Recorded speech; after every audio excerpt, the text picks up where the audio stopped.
Olá, meu nome é Regis e este é o terceiro vídeo de divulgação já sistematizada, não mais as reflexões intermináveis, mas uma mera comunicação daquilo que foi refletido durante o ano de 2025, mais ou menos. Uh, e então vamos ler a ata do vídeo anterior, o que eu escrevi ali, até já complementando. Vamos ver. O vídeo anterior eu coloquei assim: primeiro vídeo. Não, esse é o primeiro, tá? Deixa eu ver o outro vídeo. O primeiro vídeo, né? Ai, ai, ai. Aqui. Primeiro vídeo. Né? O segundo vídeo. Vamos ver o segundo vídeo. No segundo vídeo, divulgação sistematizada da Igreja da Concepção Pragmática de Jesus, o profeta Regis, após retomar alguns pontos mal desenvolvidos no vídeo anterior, explica quais as concepções e recomendações a respeito das hipóteses de haver vida antes da concepção ou nascimento e após a morte. Então, pode haver, mas acreditar nisso, a vida após a morte. Pode haver, mas acreditar nisso envolve problemas de explicar para que existe a vida material e mundana. Aí 1.1, né? Uma hipótese é que a vida material é como um videogame muito imersivo, a ponto de acreditarmos que é tudo o que existe nas concepções mais materialistas, que por tédio no mundo espiritual julgamos. E 1.2, variação dessa hipótese anterior,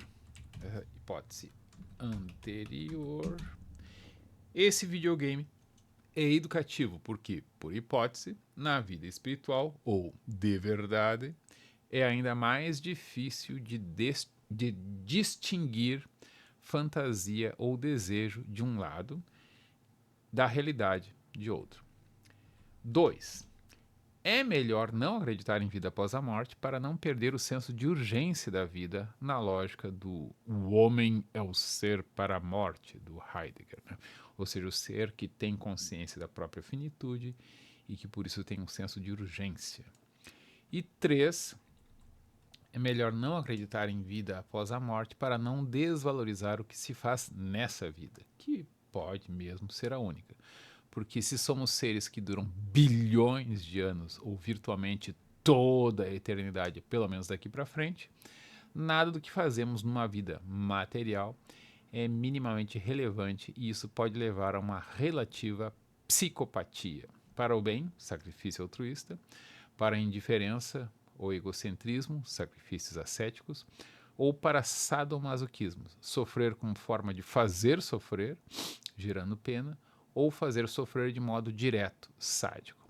Na verdade, não entrei nesses detalhes, por isso é o vídeo 1 de 2 a respeito. Em parte por isso, né?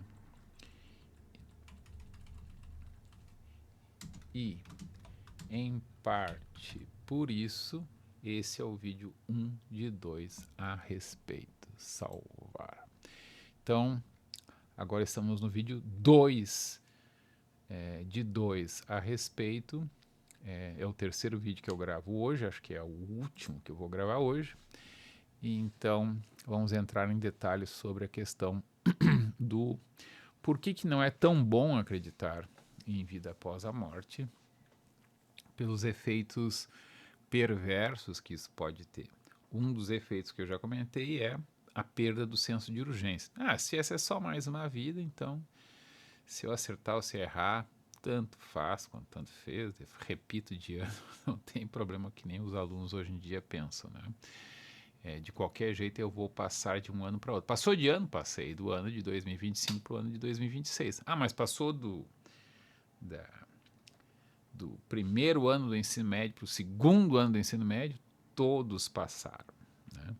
Então, essa certeza entre os alunos das escolas públicas e em parte das privadas também, ela é altamente deletéria no senso de urgência dos alunos, no senso de necessidade de se esforçar, etc. Então, acreditar que tem outra e outra e outra e outra e outra e outra e outra, e quantas vidas eu quiser, pode me fazer caprichar menos. Eu até pela metáfora do videogame, né? Quando eu jogo um videogame, eu não sou muito dos jogos interativos, né? Eu até entrei em 2 jogos, um no celular, tipo um mundo congelado, né? E o outro num tablet, que aí é tipo sobre a série da Amazon Prime, Amazon Prime? É, da Amazon Prime, sobre a trilogia. Na verdade, é bem mais do que trilogia, mas enfim, da série de livros da Fundação do Asimov, que foi uma adaptação incrivelmente livre, né, com algumas ideias muito interessantes, mas muito distantes da ideia do Isaac Asimov. E eu notei, foi muito interessante jogar esses 2 jogos, não porque eles sejam satisfatórios, mas que eles mostraram regularidades. Basicamente, os 2 jogos são voltados para o. Como é que é? Pay for play? Alguma coisa assim, né? Pague para poder jogar, né? Mas eu me recusei a pagar qualquer coisa. Eu compro jogos na Steam, né? Jogo no PC, que eu pago, né? Alegremente os valores. Mas esses jogos, como eles querem muito que eu pague, aí eu aceito lá receber 1/5, sei lá, ou menos do bônus que o jogador pagante vai receber, porque eu me sinto muito afrontado pela cobrança. Pague isso e receba este benefício, compre tantos créditos, não sei o quê, né? O avanço é muito mais lento, mas a graça, na verdade, não está em avançar, está em sofrer para avançar, né?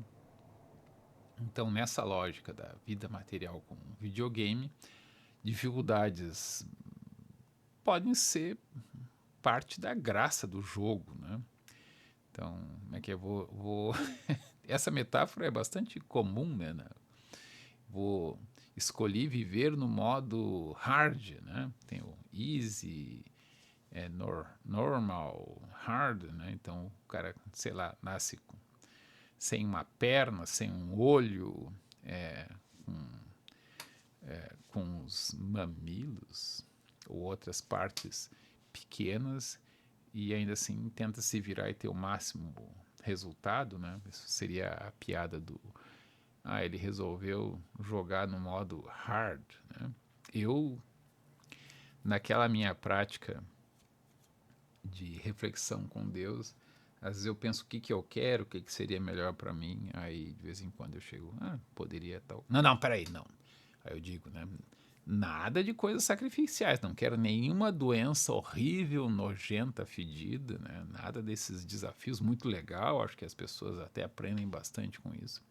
Mas não estou a fim de aprender com essas técnicas avançadas ou, ao contrário, primitivas, né? Eu prefiro aprender com o menor drama possível. Não sou muito de drama, né?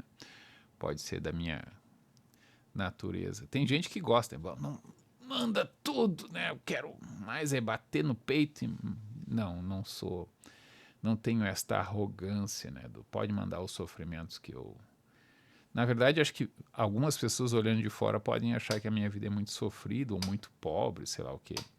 Não é essa a minha experiência. Minha vida me parece muito gostosa de ser minha vida. Mas também não quero que ela piore muito mais, né? Então não precisa mandar nenhuma doença, nenhuma coisa horrorosa, nojenta ou fedida, que às vezes a vida tem, né? Muita gente tem condições que, olhando de fora, parecem horríveis, né? Já tive algumas experiências nesse sentido e diz, até que nem tanto, né? Mas também não sou não sou movido por esses desafios. Mas então, nessa lógica do videogame, a gente pode entender bastante bem a hipótese da vida após a morte existir, ou antes da concepção ou do nascimento existir, ou sei lá, com intervalos nos sonhos ou nas experiências de quase morte, etc, etc, ou nas projeções, né? Tem várias crenças sobrepostas dessa interconexão com o mundo espiritual. Mas, então dá para entender, dá para ter algumas hipóteses razoáveis, né? Uma outra coisa que eu não cheguei a comentar nos outros vídeos é que eu tenho a seguinte concepção: talvez não exista vida após a morte, não exista um mundo espiritual. E talvez a gente deva, como civilização, como espécie, criar um mundo espiritual. Então, se existe um mundo espiritual, uma das explicações é que nós não estamos no 13º para 14º bilhão de anos, né? O universo tem uma expectativa da concepção principal, que eu acho que inclusive está errada, né? Ele teria uma vida útil da maneira como a gente conhece, com estrelas e tal, planetas, de 1 trilhão de anos, digamos assim. E a gente não está no início dessa série, a gente já está lá no meio, no fim. Ou, sei lá, há 10 bilhões de anos à frente. Estamos não no 13º, mas no, sei lá, 23º ou no 18º bilhão de anos. E a nossa espécie já desenvolveu, sei lá, esferas de Dyson, uma outra parafernália grande ou pequena, muito eficiente, muito computacional, e nós podemos recriar o projeto, assim como a gente tem o Age of Empires, né, que a gente joga lá alguns cenários da antiguidade ou da Idade Média, né, ou da Renascença, se poderia dizer que a nossa espécie já desenvolveu uma tecnologia muito mais avançada e nós somos seres muito mais amplos. Eu sempre brinco, né, com uma memória de trabalho muito maior do que, sei lá, 7 algarismos ou alguma coisa assim, média, né? E só que a gente gosta de brincar, assim como eu gosto de jogar até o Age of Empires 2, versão definitiva, como eles dizem, né? As pessoas gostam de jogar a versão ancestrais do século 20 e 21. E aí a gente passa esses perrengues aqui do mundo material terrível com uma espécie de diversão, recriando. Era divertido, assim como a gente passa os perrengues nos cenários de jogos contra o computador ou um contra o outro, né? Dentro de um certo tema do passado, do futuro, né? Eu falei ali do exemplo do jogo inspirado no universo literário do Isaac Asimov, né? Não é muito ruim, não é muito bom. A minha principal revolta é que é pay for play, aí me recuso a pagar, né? Mas no final das contas, durante uns 15, 30 minutos por dia, eu dou uma conferida no jogo, vejo o que eu consegui avançar naquele período. Enfim, a minha vida real é esta aqui na qual eu estou gravando este vídeo, né? Pode ser que seja mais e que isso aqui seja apenas um mínimo desdobramento da minha vida real, né? Pode ser que seja por temporadas. Há várias formas de conceber o que seria a vida espiritual ou a vida real, né? Da qual esta aqui seria uma ilusão didática, talvez, né? Eu não acredito muito naquelas ideias de karma, de pagar. Eu costumo dizer que se existe vida após a morte, eu duvido que o Hitler fosse muito pior do que o Gandhi, né? Só que, enfim, um virou herói, vamos dizer assim, herói pacifista, e o outro virou, com razão, né, um infame genocida, né? Mas eu costumo dizer também, né, que no meu caso, pelo menos, a ideia de vida após a morte e de que eu sou um ser que vive bilhões ou virtualmente por toda a eternidade, pelo menos daqui para frente, ela, no meu caso, é meio perigosa porque e na verdade, se a gente pensar nos mentores espirituais e tudo mais, eles são genocidas, né? Porque eles lidam conosco, né, como, sei lá, como criação de gado, de galinha, né? De vez em quando tem que matar toda aquela população, até porque nessa criação de gado ou de galinha, o gado ou galinha reencarna novamente.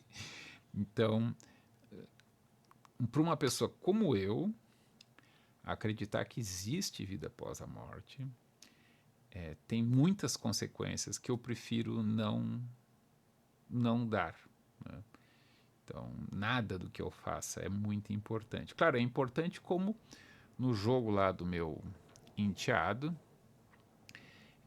ele sair no meio do jogo, né? Como é um jogo cooperativo, é uma sacanagem com os colegas ali, né? Então, ele se deixar matar, ou ele sair porque a mãe ou o padrasto mandou sair porque já são 22 horas, né? É uma... cria consequências de reputação dele junto aos outros jogadores da equipe lá do CSI, CSI não, como é que é? Counter-Strike, não tem o I, né? O CSI é um negócio de laboratório científico de polícia, né, dos Estados Unidos. Mas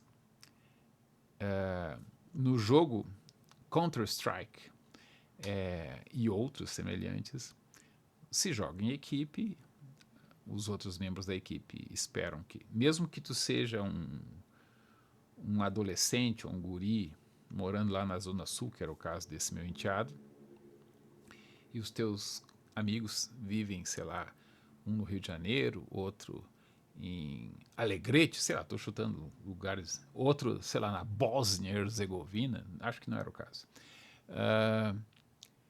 Ainda assim, aquele jogo não é uma coisa irrelevante, aquela equipe não é uma coisa irrelevante, há expectativas, há cumplicidade, e sacanear o colega dentro do jogo ou nessa interação de, por exemplo, sair do jogo indevidamente, né? Podemos fazer uma metáfora aqui do pessoal que se churrasca, como dizem alguns, né, para evitar palavras proibidas no YouTube, seria ruim, né? Dentro de uma lógica bem limitada, né, da camaradagem dentro do jogo ou fora do jogo no mundo real. Né? Então não é totalmente relevante, mas é menos relevante do que nesses casos, porque nesses casos que eu descrevi, são pessoas que estão ali num jogo que vai durar 15, 20 minutos, de uma vida que dura, sei lá, 120 anos no limite atual, né, bíblico, não muito superado, ou não superado até hoje. Mas se comparar com um ser que dura bilhões de anos, ou talvez trilhões de anos, ou talvez quadrilhões de anos, isso tem a sua importância, a sua relevância diluída. É meio paradoxal porque, enfim, eu sempre dou o exemplo dos jogos, teoria dos jogos repetidos, né? A borracharia de beira da estrada, o borracheiro da borracharia, ou de qualquer negócio da beira de estrada, tem muito menor incentivo a ser honesto, ser legal, ser equitativo nas suas relações com os clientes, porque o cliente vai vir uma única vez, não vai vir mais. Né? Então, furou o pneu, vou cobrar os tubos, porque tu não tem outra opção. E tu vai furar o pneu aqui uma vez, né? E se furar outra vez, tu vai vir de novo aqui, porque tu não vai ir para outro lugar para trocar o pneu. Já o borracheiro na cidade, né, tem vários borracheiros. Se eu te tratar mal uma vez, tu vai em outro borracheiro. Então, as relações que se repetem têm esse incentivo à lealdade, à equidade, à justiça. Né? Mas, enfim, numa vida de trilhões de anos, eu aqui vou fazer uma pequena crítica às concepções mais zoroastristas, né, da qual as concepções cristãs de ressurreição são decorrentes, né?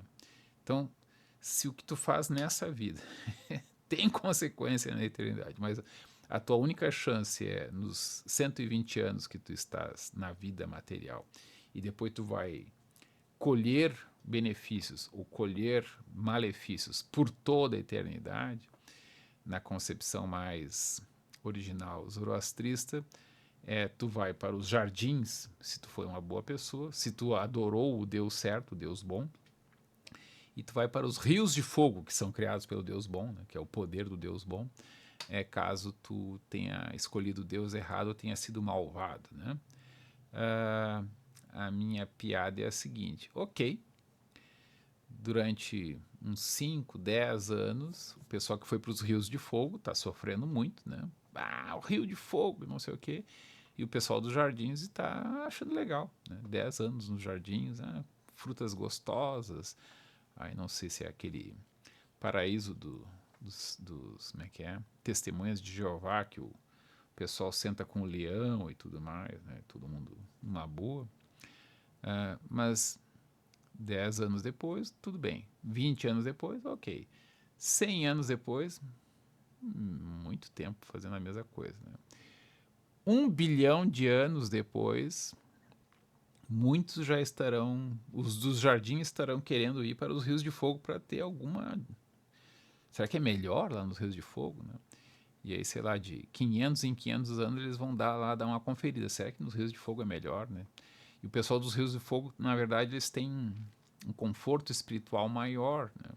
Porque como eles não experimentam os jardins, eles imaginam que realmente é melhor dos jardins e eles ficam sempre com essa esperança. O pessoal que está nos jardins não tem esperança nenhuma, porque eles conhecem os jardins, já encheram o saco dos jardins, e eles já foram nos rios de fogo, de vez em quando voltam lá, mas já sabem que não adianta, é a mesma coisa. Em 1 trilhão de anos, o pessoal dos rios de fogo e o pessoal dos jardins estão ambos entediados pela falta de sentido dessa vida após a morte eterna decidida pelo que se fez em algum momento anterior. A concepção de evolução, que é limitada, eu acredito mais em variação, né? Tenho dificuldade de acreditar muito em evolução, gosto de pensar em evolução no sentido vulgar do termo, né? De ficar cada vez melhor, mais sofisticado, mais potente, mas não tenho muito orgulho de pensar isso, porque considero isso uma vulgaridade, né? Uma vulgaridade um tanto ingênua. Mas como eu sou uma pessoa má, vulgar e muito imperfeita, é a forma que me conforta quando eu penso na hipótese um tanto assustadora, um pouco reconfortante, mas um pouco assustadora da vida após a morte. Uma última reflexão sobre a vida após a morte, duvido que seja a última, mas eu estou controlando o tempo, estou tentando fazer os vídeos sempre no limite de 30 minutos. Uma última reflexão, talvez não última, é a do Hamlet, né? Então, na peça Hamlet, de Shakespeare, o problema do Hamlet, no famoso monólogo da faca, né? Geralmente o pessoal mistura o monólogo da caveira, que é sobre o Yorick, que é posterior, e o monólogo da faca, que ele na verdade está pensando em se churrascar, né? E aí ele não faz isso porque ele fica na dúvida. Morrer talvez seja simplesmente um sono sem sonhos. Mas e se houver sonhos? E se esses sonhos forem terríveis? Então ele toma cuidado em não se churrascar precocemente, porque ele tem medo de que tenha pesadelos numa vida após a morte que não seja pura aniquilação. Então a não aniquilação te acena com uma premiação, com uma continuidade, mas por outro lado ela te assombra com a possibilidade de que isso não seja agradável, né? E que seja, inclusive, sem sentido. Durante uma vida material, a gente tem algumas ilusões prêt-à-porter de sentido, né? Tipo, trabalhar, criar, ter filhos, constituir família, ou tratar bem as pessoas, ter amigos, ser reconhecido, ser famoso, ser honrado, né? Ou ter muitos prazeres, né? Várias formas de dar sentido mais ou menos bom para a vida. Mas porque a vida dura pouco tempo, né? Até se poderia dizer, a gente poderia viver uns 10 mil anos ou ter, sei lá, umas 5 mil encarnações, sei lá, alguma coisa assim, para experimentar toda a gama, toda a variedade de condições da experiência humana. Talvez a minha conta esteja errada e com apenas 500 já seja suficiente, ou precise de 1 milhão delas, né? Ou 8 bilhões delas, né? Se com 100 delas é suficiente, talvez seja um mistério por que tem tanta gente, né? Por que há tantas consciências? Será que a gente é redundante? É que é na teoria de que Deus cria o universo para se conhecer, né? A condição humana, se ela pode ser conhecida em 500 experiências, então 8 bilhões de experiências, e na verdade teria havido, sei lá, umas 16 bilhões desde o início da espécie humana, ela é extremamente redundante. E, sei lá, as primeiras 8 bilhões foram ainda mais redundantes. Vidas mais curtas, mais brutas, em média, né? Muito mais repetitivas a experiência de... Como é que é?